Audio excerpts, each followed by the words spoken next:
Welcome to Eric Unfiltered. I am your host, Eric Dickinson, where I am always caffeinated, medicated, and never regulated. Here I discuss news, politics, relationships, and a whole lot more. I'm an unfiltered Gen Xer from Connecticut. Do you like inappropriate jokes, naughty memes, and late night drunken posts on social media?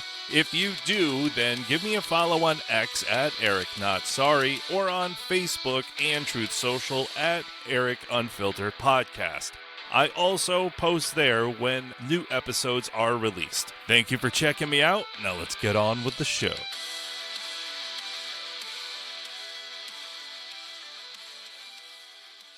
Welcome back. How is everybody doing out there? Happy Thanksgiving. I'm officially recording on Thanksgiving morning. What do you do for Thanksgiving? Do you get together with family, friends? Do you travel? Do they come to your house? Are you the chef? Are you the carver?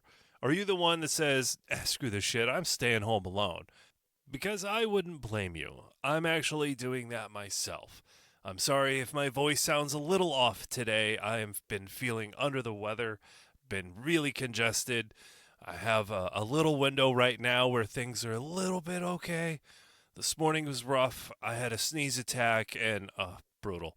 Anyway, so what do you guys do for Thanksgiving? What's your favorite food on Thanksgiving? Mine is not turkey. I don't like turkey. I mean, I'll eat it. I'm just not a huge fan of tryptophan. And I've had deep fried turkey. That's really good. But me, give me some ham. I love me some ham and stuffing. Lots and lots of stuffing. Anyways, let's get into it. So, sadly, on Wednesday, November 26th, some bad stuff happened. I'm going to get into that with the Coast Guard. So, I was going to cover a different story that's happening here in Connecticut. That is now bumped. That is going to be the second one I get into because the national headlines is 2 Coast Guards were shot. I went to Grok AI and did a synopsis. I told it to look up verified facts. But again, it's an AI search, so take it with a grain of salt. But let's get into it. On November 26, 2025, at approximately 2:15 p.m. Eastern Time, 2 West Virginia National Guard members were ambushed and critically wounded by gunfire near 17th and I Streets Northwest in Washington, D.C., a few blocks from the White House. Both soldiers remain hospitalized in critical condition. The lone suspect, if I could even pronounce it, I wouldn't, but it is Middle Easterny is kind of the gist, if you catch my drift. I don't know. Okay. Oh, look, an Afghan National. There you go. He's an Afghan National. Sorry, I wouldn't say his name anyway because he's a piece of shit, but I can't. Okay. He was shot and wounded at the scene and taken into custody. He entered the United States on September 8th, 2021, under Operation Allies Welcome. He had worked with the CIA-backed units in Afghanistan and applied for asylum in 2024. He was granted asylum in April of 2025. Whoa. Hey, Trump, admin. Huh. Were there any red flags? See, I know some people may think I give him a pass, but no. This brings me memories of the meme with Bart Simpson and the FBI. He was on our radar. Say the line, Bart.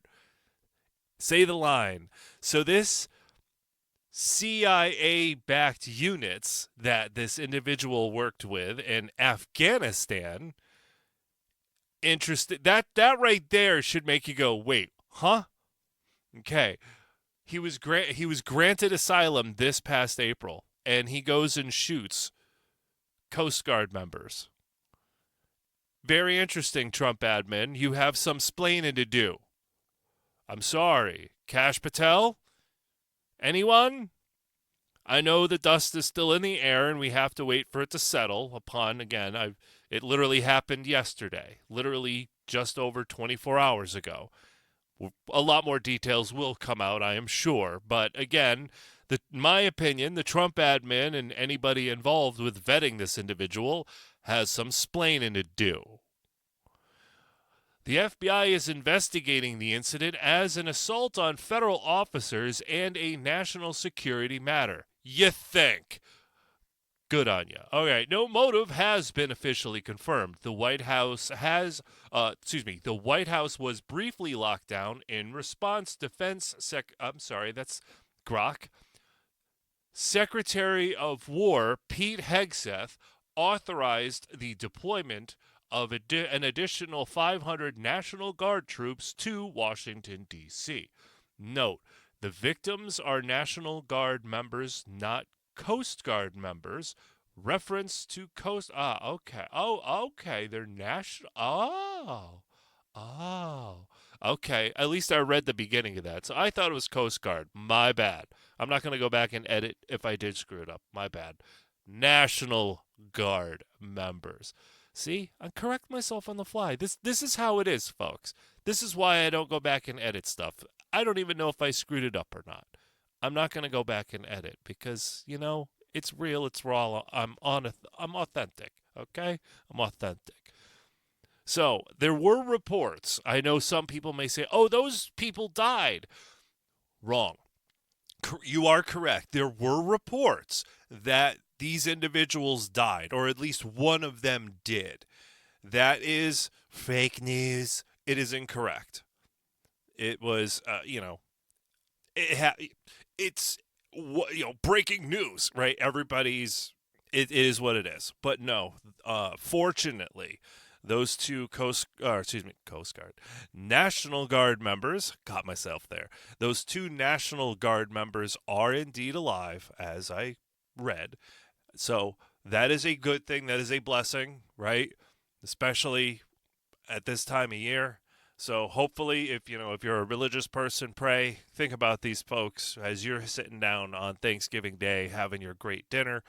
There's a couple National Guard families out there going, WTF is going on. So hopefully they pull through and have a long, normal, healthy life and they can get back to duty. That would be awesome. That would be really awesome. I really am curious on the details of this individual, though, in regards to what CIA stuff he was doing in Afghanistan.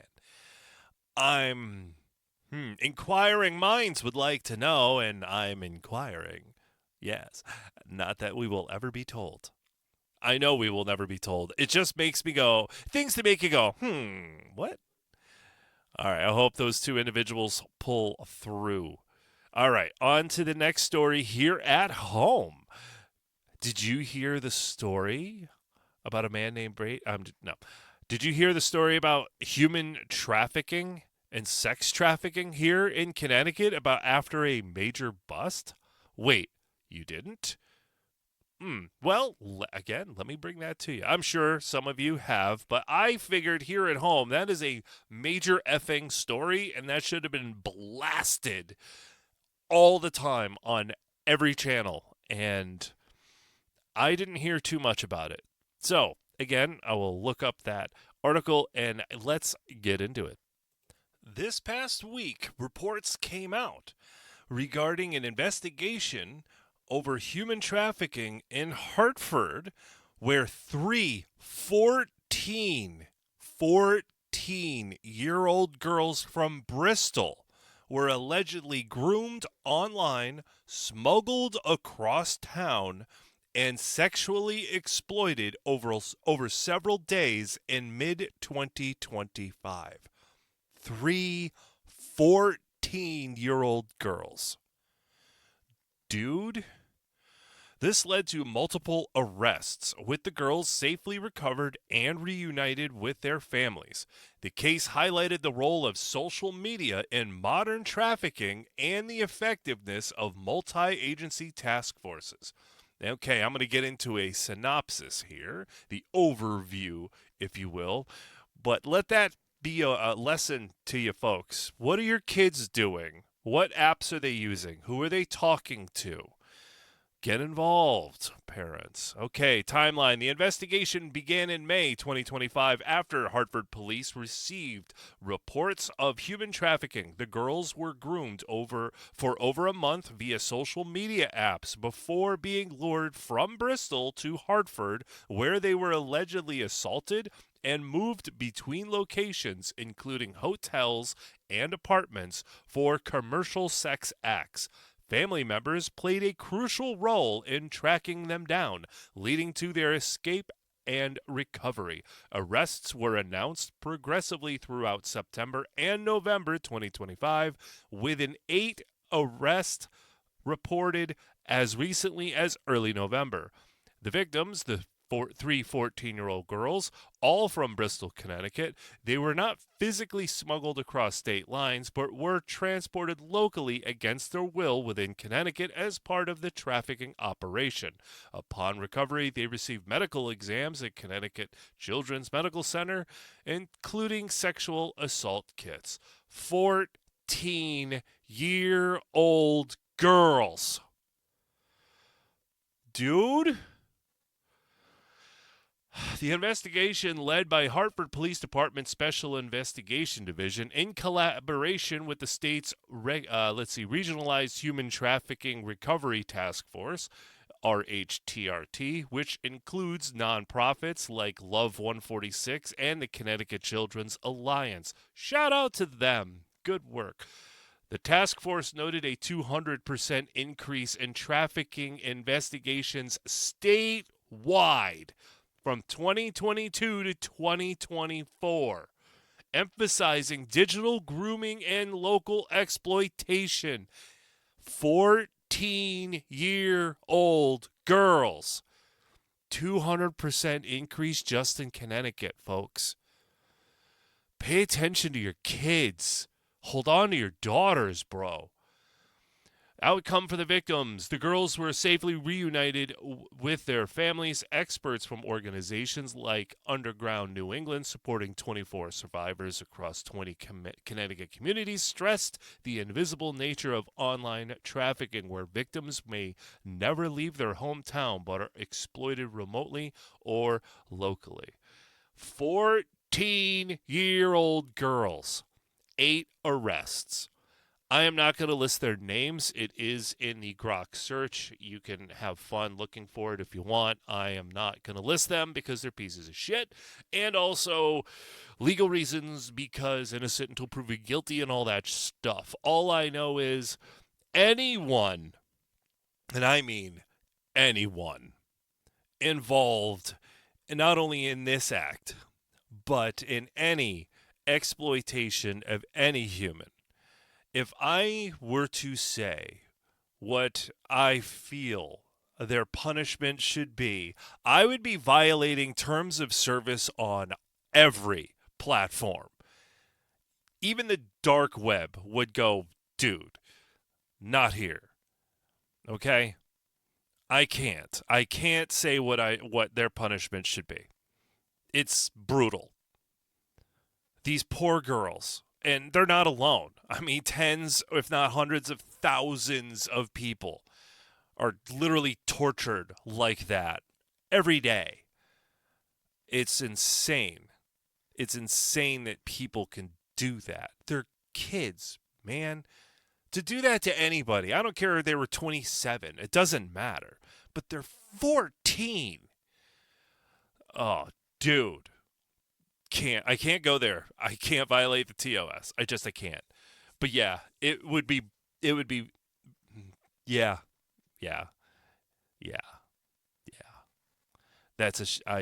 My heart goes out to those kids and the families. Man, I hope they're able to have a normal, healthy life. 14. Hold on to your kids. Get involved in your kids. Hey, speaking of kids and social stuff, do your kids play Roblox by chance? I've never played it. I'm a gamer. It's just not in my sphere. But parents, if your kids are on Roblox or they're asking for Robux and stuff, pay attention to what they're playing and who they're conversing with, because you You can doubt me. Go ahead. Double check me. Do a search. There are a lot of predators on Roblox alone. Okay? There are a lot of them on there trying to groom your kids. So pay attention to who your kids are talking to and what they're doing. You're their parent, not their friend. Once they move out, then you can be chums. Until then, no. Okay? Okay. All right. I think I'm going to wrap it up there. I know, just 2 stories. I know. But I have some things I need to get done. And I'm sure if you are actually listening to this on Thanksgiving, that's kind of weird. But anyways, yeah, quick update. I think I've got my YouTube thing all set. Again, no, I am not putting up my own videos. I'm not recording myself yet. Again, one day I am sure I will have a camera and you can see my ugly, ugly mug. But until then, I will have them up. It's just a still shot. But anyways, YouTube is got every episode from day 1 until now, and all new episodes will be there if you find going to YouTube easier for you. If not, you know where to find me. If you like the episode, give it a share and all that good stuff. Until next time, thank you for tuning in and keep being you.